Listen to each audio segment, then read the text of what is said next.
Chapter 17, posted the 21st of April, 2020. If I had a daisy, I would have pulled out all the petals. I'll hug him not. I'll hug him.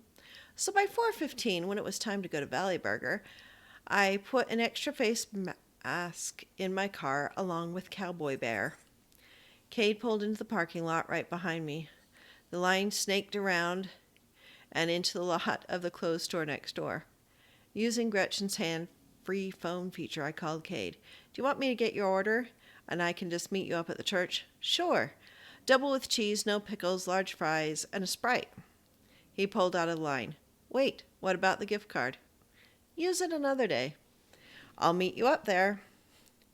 It looks like they may be about a half an hour. Under normal circumstances, I won't wait this long for a burger.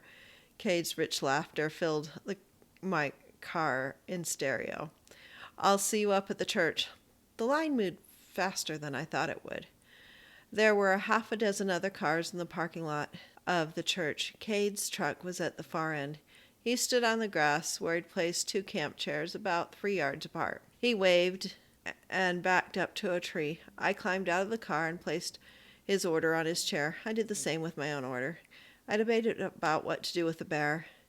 I thought we'd be sitting in our cars and I could just pull him out at the appropriate time. Botheration. Why hadn't I thought of chairs? I left the bear in my car for now. I figured we'd be more comfortable in chairs. Cade took his seat. I got you extra fry sauce and ketchup. I wasn't sure which you liked. Fry sauce, of course. We spent most of the meal chatting about little things, like how the rest of the world was missing out since fry sauce was such a regional thing. Cade dipped a fry in his sauce. My mom makes the best sauce. She claims the secret ingredient is dill pickle juice. I thought it was just mayo and ketchup. A lot of people do. They have similar sauces in Argentina and Germany. I laughed. Who knew there was so much about fry sauce? My uncle makes a version with cottage cheese in it and uses it as a potato chip dip. I made a face. Cade laughed. My feeling exactly. Maybe if he whipped it till it was smooth, but it's all lumpy and yuck. How was seeing your family? Weird. My oldest sister made everyone coordinating face masks for the family photo. You mean like family reunion t-shirts? Yep. After the first few hours, we gave up on social distancing. The great-grandkids were all too young to understand.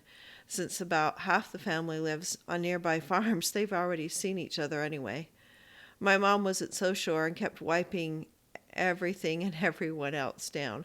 She made all of us who didn't live on farms promise to go into 14-day isolation.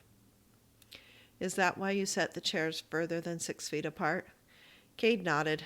I don't think I was exposed, but I'm selfish and wanted to see you. Not selfish. He told me about the farm and his cousin. He'd worked on the 2020 website with the cousin who was graduating. I didn't even attempt to keep everyone straight. Do you want any potatoes? One of my uncles is dumping a third of his crop. He is so frustrated. Half the world is starving and farmers are destroying their produce, milk and eggs. I'm not a huge spud eater. I can take a few. Just pull them out of the back of my truck. I brought them down to give to anyone I can. I just stand on my tiptoes to see them. 10 was more than enough. Is that all? 10 potatoes will last me until June if they don't start growing roots first. I'm not a huge fan of potatoes unless they've been thinly cut and fried. You must not have much potato imagination. And you do? Ever had potato ice cream? No, I said. Wrong, wrong, wrong. It's so creamy you won't believe it. I'll take your word on it. When this is over, I'll take you to Idaho and we can get some. I liked the sound of when this was over and doing something with him, even if it was something as unnatural as potato ice cream. Will your family have a memorial for your grandma then? Probably. We just don't know. What's your favorite memory of her? Cade leaned back and stared at the sky. Sometimes she would sit and wait until I was the only one in the room, and then she'd bring out a special treat just for the two of us. Sometimes we'd sneak off and hide in the shade trees in the front yard, and she'd have a popsicle for me. Made me feel like I was her favorite. I found out this weekend she did that with all the grandkids and older great grands as well. Part of me is sad to realize I wasn't as special as I thought. That's amazing. She pulled it off for so long with no one realizing it. Some of the girls did, but then Grandma recruited them to help hide treats for the younger ones, and Grandma's secret helpers would never tell. Cade shared a few more stories, and the sun started to set over the western mountains. I took a deep breath. I really want to give you a hug, but since you promised your mother you'd social distance, that's probably out. Cade closed his eyes and ran his hand down his face. I'd get a lot of hugs this weekend. As much as I'd cherish one for you, we shouldn't. I thought of trying to use pool noodles as arm extenders. Cade grimaced and laughed. Wait just a minute. I ran to my passenger door and pulled out the bear. Now that I'd held it, I realized I was touching it. But I touched his Valley Burger bag, too. I figured I couldn't give you a hug, but I could get you a bear. I tossed Cade the bear, and he caught it. Thanks. He hugged the bear. Not the same as you. I'm pretty sure he's a boy bear. Awkward. It never crossed my mind to get a feminine bear. Just wanted something that he wouldn't be embarrassed about later. Cade looked at the bear. Nope. See that mischievous sparkle in her eye? She's just been helping out all day at the ranch. Once she gets inside and all cleaned up, she'll put on her best laced hair bow.